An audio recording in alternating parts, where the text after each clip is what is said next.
শতাব্দীর সবচেয়ে বড় গণবিক্ষোভের সাক্ষী হলো ব্রিটেন। শনিবার ব্রেক্সিট বিরোধী কর্মসূচিতে অংশ নেন লাখ লাখ মানুষ। জানান নতুন গণভোটের দাবি। বিক্ষোভের সমর্থন ছিল প্রধান বিরোধী দল সহ অনেক শীর্ষ রাজনীতিকের।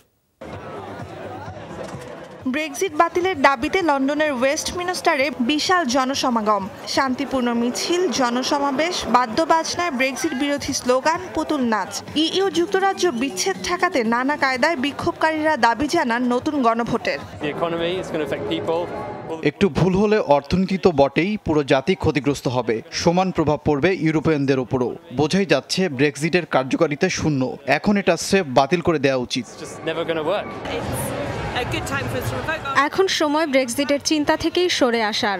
যেদিন ব্রেক্সিট পন্থীরা ন্যূনতম ধারণা পাবেন যে তারা কি চান আর কিভাবে চান, সেদিন না হয় আবার এ নিয়ে ভাবতে বসবেন।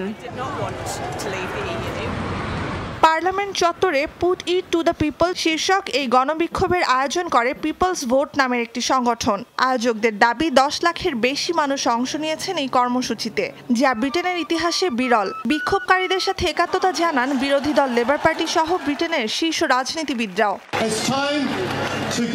দেশের ভবিষ্যৎ নিয়ে জুয়া খেলতে গণভোটে ব্রেক্সিটের পক্ষে রায় দেয়নি ব্রিটিশ জনগণ। দায়িত্ব নিয়ে যখন সরকার তা পালনে ব্যর্থ, চূড়ান্ত সিদ্ধান্ত জনতার ওপরই ছেড়ে দেওয়া উচিত।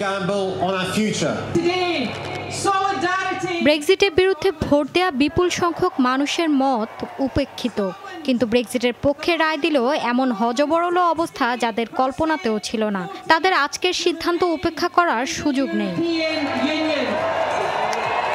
2016 সালের গণভোটে ব্রেক্সিট কার্যকরের পক্ষে রায় দেন 52% ব্রিটিশ। এরপর 2 বছর ধরে আলোচনা চললেও ইউরোপীয় ইউনিয়নের সাথে বিচ্ছেদ কার্যকরে এখনও সুনির্দিষ্ট চুক্তি বা নীতিমালায় পৌঁছাতে পারেনি ব্রিটেন। পূর্ব নির্ধারিত তারিখ 29 মার্চ থেকে আপাতত 12 এপ্রিল পর্যন্ত ব্রেক্সিটের সময় পেছানো হলেও বেড়ে চলেছে টানাপোড়েন, যার প্রভাব পড়ছে দেশটির অভ্যন্তরীণ রাজনীতি আর অর্থনীতিতেও। নুজহাত কামাল, যমুনা নিউজ।